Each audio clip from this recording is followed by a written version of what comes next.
네, 국내 코로나19 신규 확진자 수가 한 달째 세 자릿수를 보이고 있습니다. 수도권의 사회적 거리두기 2.5단계 연장 여부를 놓고 정부의 고심도 깊어졌는데요. 네, 두 분의 전문가 모시고 오늘 자세한 이야기 나눠보도록 하겠습니다. 오늘 정기석 한림대 성심병원 호흡기내과 교수 오창석 시사평론가 나오셨습니다. 안녕하세요. 안녕하십니까? 안녕하십니까? 자, 0시 기준으로 집계된 신규 확진자 규모가 오늘 아침에 나왔습니다. 136명. 지금 열흘째 100명대를 계속해서 유지하고 있는데 이게 사회적 거리두기를 좀 강화했음에도 불구하고 두 자릿수, 한 자릿수로 확 줄지 않는 이유, 가장 큰 원인은 어디 있다고 보십니까? 지금 우리가 8월 14일 날 이제 소위 수도권에서 2차 대유행이 시작됐는데요. 네.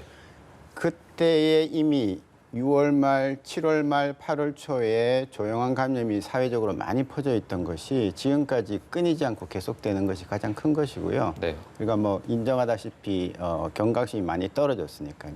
그리고 지금 곳곳에서 이제 집단 감염이 소규모지만 계속 생기고 있기 때문에 한번 발생하면 뭐 기본적으로 10명, 20명 이렇게 생기니까 숫자가 안 줄어들고 있는 두 번째 원인이다 그렇게 보고 있습니다. 예, 평론가님은 지금의 상황 좀 어떻게 보고 계신지요? 네, 일단은 도심 집회로 인한 확진자가 585명 있고요. 서울 포교소 관련된 사람들도 100명이 넘고 물류센터도 있고요. 서울 아산병원 같은 경우는 출산을 한 산모도 코로나 확진 양성 판정을 받았습니다. 그러니까 이른바 깜깜이 환자가 굉장히 늘어서 어디서부터 조심해야 될지를 잘 모르는 상황. 경각심도 물론 떨어졌지만 경각심과는 무관하게 나의 이동 경로가 어디에서 확진된지 도저히 알 수 없는 이런 상황들이 반복되다 보니까 필수적으로 갈 수밖에 없는 이런 국민들의 동선, 이 곳곳에 확진자가 있었다라고 판단할 수밖에 없고요. 네. 그로부터는 지금 이제 8월 14일 말씀하셨던 것처럼 103명이 세 자릿수로 들어오고 30일째 세 자릿수가 계속해서 이어져 오고 있습니다. 당분간은 감소세가 있다 하더라도 네. 확연히 줄어들기 좀 어려울 것으로 보입니다. 네. 그 경제 상황도 상당히 좀 어려운 게 사실입니다. 영세 자영업자 생계도 위협을 받고 있는 상황이고요. 때문에 지금 글쎄 고통 호소하는 분들이 상당히 많거든요. 네, 서울시만 하더라도 상가 한 2만여 곳이 문을 닫았다라고 하고요. 뭐 포털 사이트에서 자영업자를 대상으로 설문조사를 한 것이 있습니다. 폐업을 고려해 본 적이 있는가에 대한 설문조사였는데요. 58.5%가 폐업을 고려하고 있었다라고 이야기를 했었고요. 여기에 대한 이유로는 매출 감소가 67.9%, 그리고 적자가 20.9%입니다. 매출과 적자 거의 다 비슷한 말씀이라고 보면은 거의 88% 정도가 지금 장사가 전혀 되지 않는다라고 확인이 되고요. 그리고 여기에 대해서 손님 감소가 67.5%, 그리고 아르바이트생과 같은 고용 유지가 어렵다는 것도 60%를 넘었습니다. 결국은 아르바이트생에게 월급을 주기 위해서는 손님이 들어와야 되는데 그렇게 되지 않고 있는 상황이고요. 아르바이트생을 내보내면 점주가 직접 관리한다니까 피로도가 또 높아지는 상황입니다. 이 악순환이 반복되다 보니까 폐업을 고려할 수밖에 없는 그런 상황으로 가고 있는데 이 2.5단계가 연장될 경우에는 자영업자들은 더 힘들어질 수밖에 없습니다. 네, 지금 이 2.5단계를 두고 자영업자, 소상공인분들이 굉장히 힘들어하고 있는데 이제 이 연장 조치는 내일까지 유지가 되고요. 이제 앞으로 다시 더 연장을 할지 아니면 좀 축소를 할지 좀 결정될 것으로 보이는데 교수님께서 아까 말씀해 주셨지만 곳곳에서 집단 감염이 계속 발생하고 있고 감염 경로가 지금 명확하지 않은 경우가 많기 때문에 교수님 개인적인 생각은 더 연장해야 된다고 보시는지 어떻게 보고 계십니까? 예, 참 어려운 판단입니다. 사실 2.5단계 계속 가면 지금 특히 영세 상인들은 뭐 정말 힘드니까요. 네. 그런데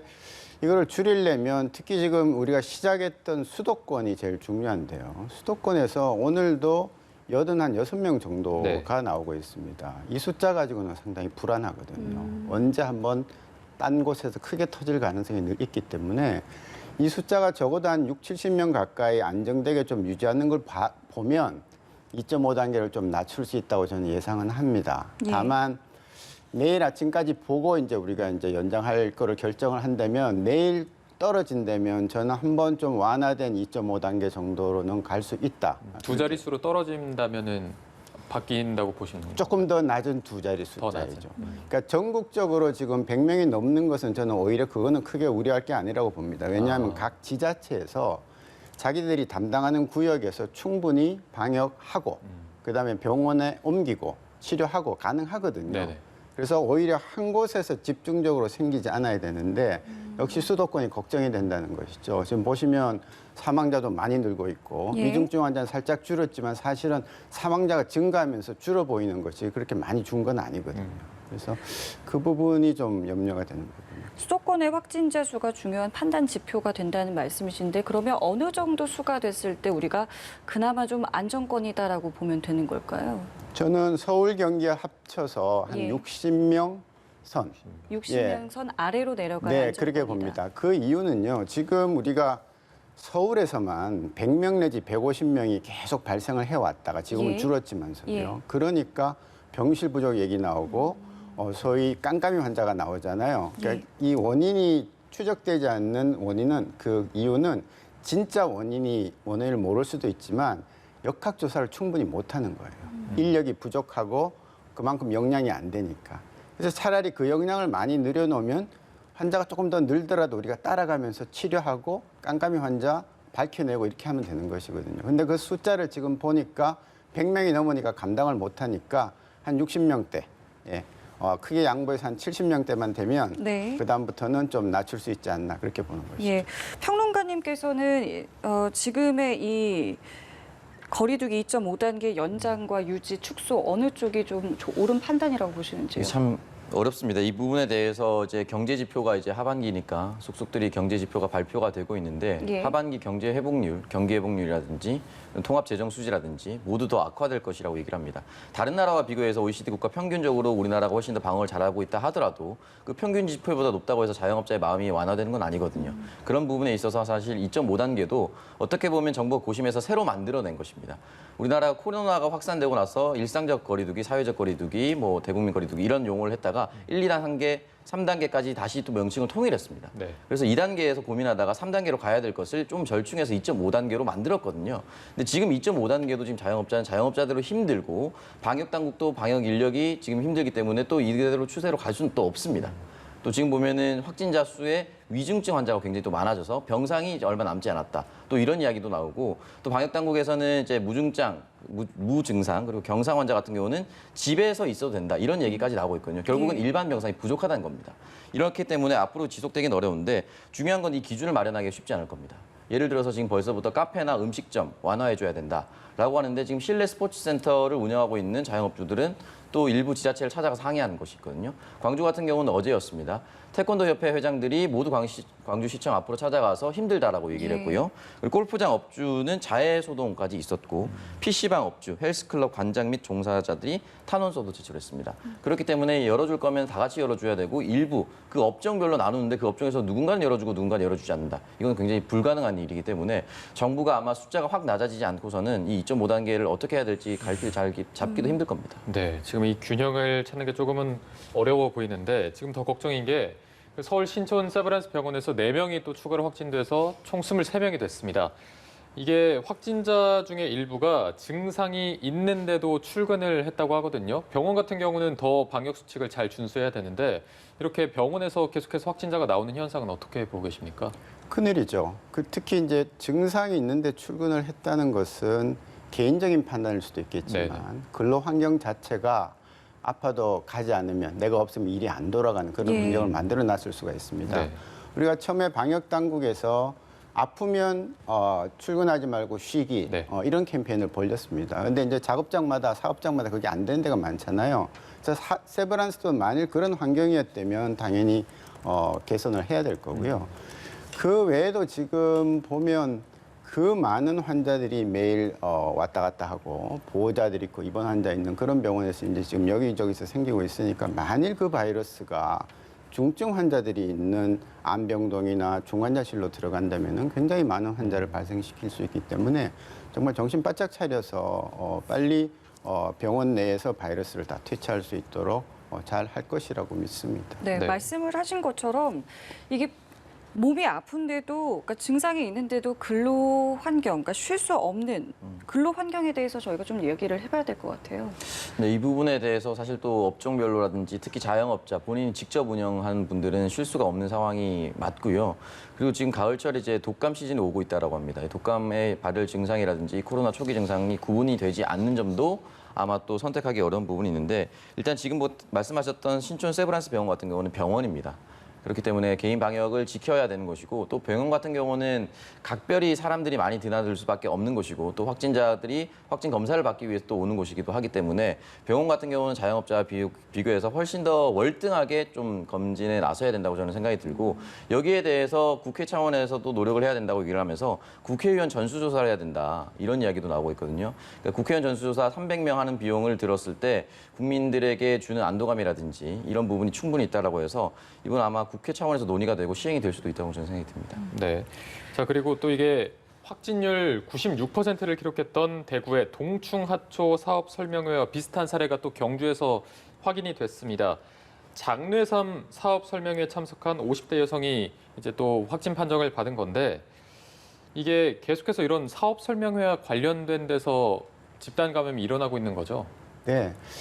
그 질병관리본부 이제 오늘부터 청이 됐습니다만 거기 역학 조사하는 데서도 가장 신경 썼던 부분이 소규모 이제 지금은 좀 좋아졌습니다만 교회 모임하고 네네. 방판이에요. 방문 판매예요. 그래서 특히 방문 판매도 마찬가지로 나이 드신 분들이 많이 모여서 밀폐된 장소에서 뭐 노래까지 하면서 이제 이렇게 전파를 하면서 자주 모이고 하니까 네네. 가장 그 감염원이 될 가능성이 높은 데인데 그 단속을 사실은 각 지자체에서 했었어야 되는 거예요.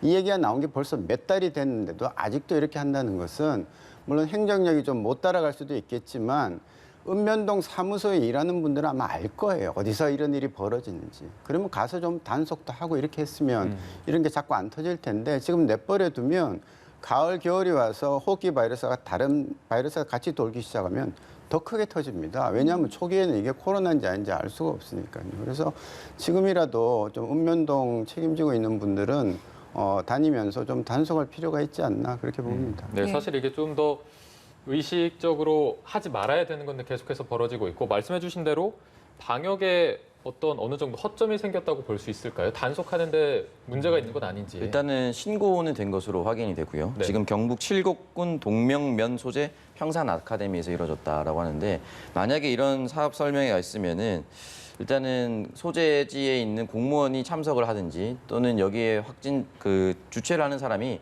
사진을 찍어서 어떤 거리두기를 했는지를 좀 보고를 했으면 좋겠다는 생각이 좀 들고요. 아마 그런 부분에서 충분히 좀 미진한 부분이 있었다라고 생각이 들고 현재 이 장례삼 사업 설명회에 28명이 참석한 것으로 확인이 되고 네. 직원 등 6명을 포함하면 34명입니다.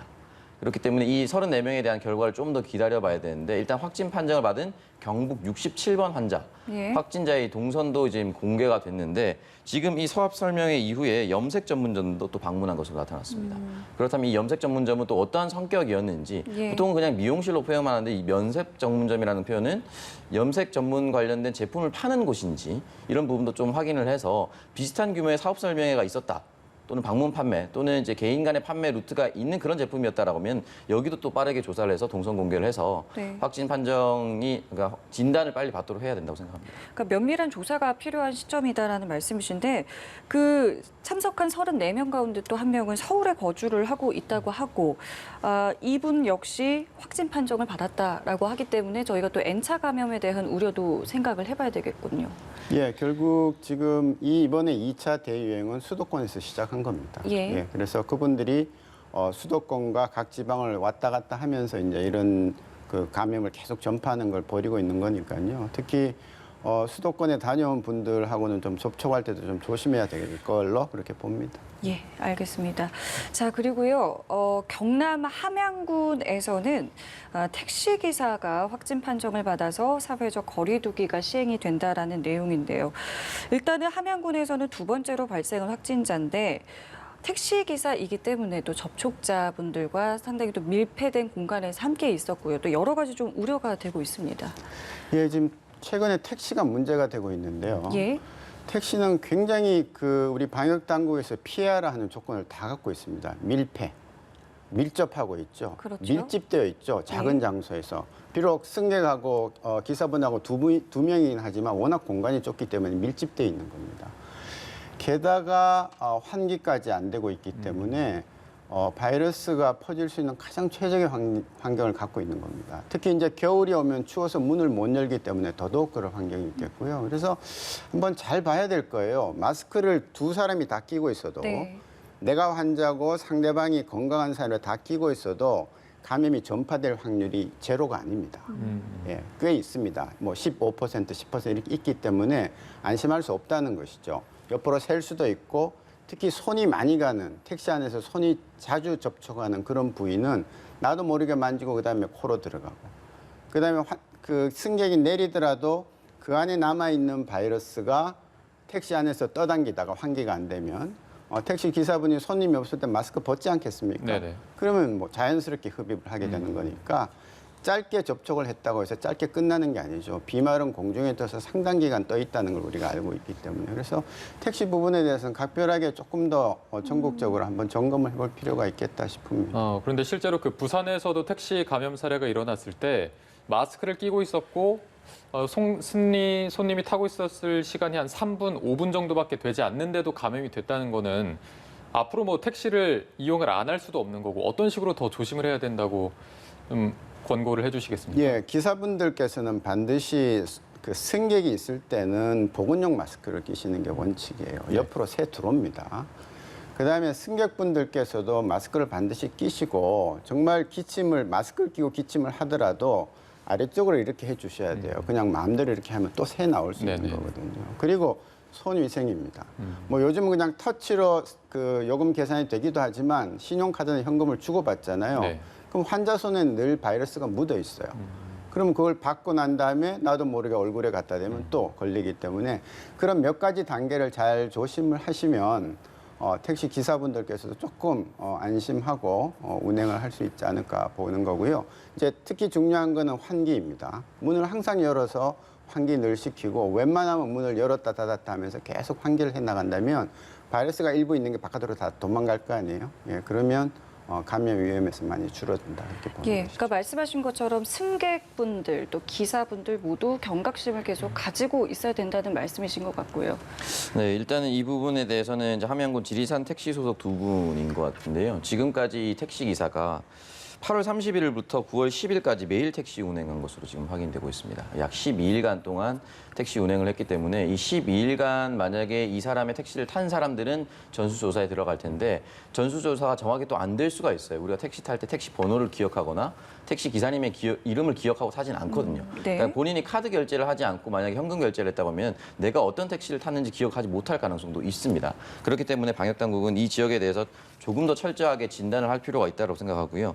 지금 공개된 이 택시기사 두 분과 확진자 승객 2명, 동선이 공개가 돼서 이 동선을 파악해 봤는데 현재 63명이 지금 현재 이제 밀접 접촉자로 분류가 돼서 전수조사에 있습니다. 아직 결과는 나오진 않았는데요. 예. 여기에 대해서는 빨리 결과가 나와야 될 것이고 현재 마산의료원에 있는 것으로 알려져 있는데 이 지역에 있는 모든 택시 회사 그리고 지금 그 지역뿐만이 아니라 말씀하셨다시피 환기가 생활화가 돼야 되는 것이고요. 택시기사 같은 경우는 매일매일 발열 체크를 하고 이것을 어느 정도 정부기관이라든지 그리고 주로 공개할 수 있는 것들을 자료를 확보해 나와야 이렇게 만약에 확진이 된다 하더라도 빠르게 정부 당국이 대처할 수가 있을 것이라고 생각합니다. 예. 네.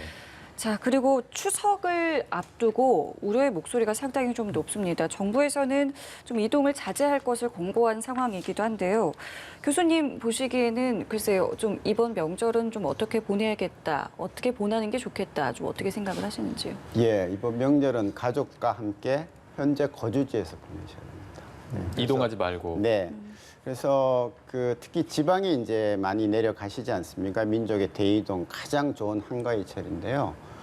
금년엔 내려가시면 안 돼요. 네. 그래서 집에서 그냥 늘 보던 가족들하고 지내는 것이 원칙입니다. 지금 이 100대가 계속 안 떨어지는데요. 아마 어떤 조치를 해도 쉽게 아주 안심할 단계로 안 떨어질 겁니다. 저희가 7말 8초 때 봤던 뭐 10명, 20명 이렇게 떨어지기는 상당히 어렵다고 보는 것이거든요. 그러면 추석 때 한번 움직여주면 바이러스가 모였다가 다시 재확산되는 그런 예. 양상이기 때문에 저는 정말 이번에는 좀 참으시라. 그리고 일부 분들은 또 이렇게 안 가시면 편하신 분들도 있으시니까 그래서 합의하에 같이 좀 안 움직이시는 게 좋겠다. 그렇게 권고드립니다. 네, 예. 이번만큼은 좀 이동을 자제해달라. 역시나 이렇게 말씀해 주셨고요.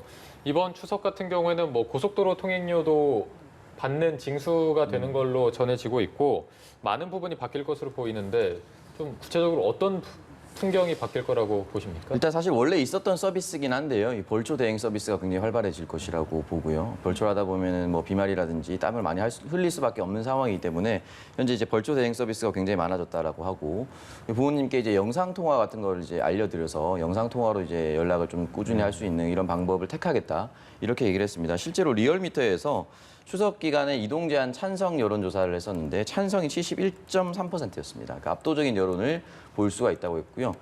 지역별로 살펴보면 대구 경북 지역이 찬성이 84%입니다.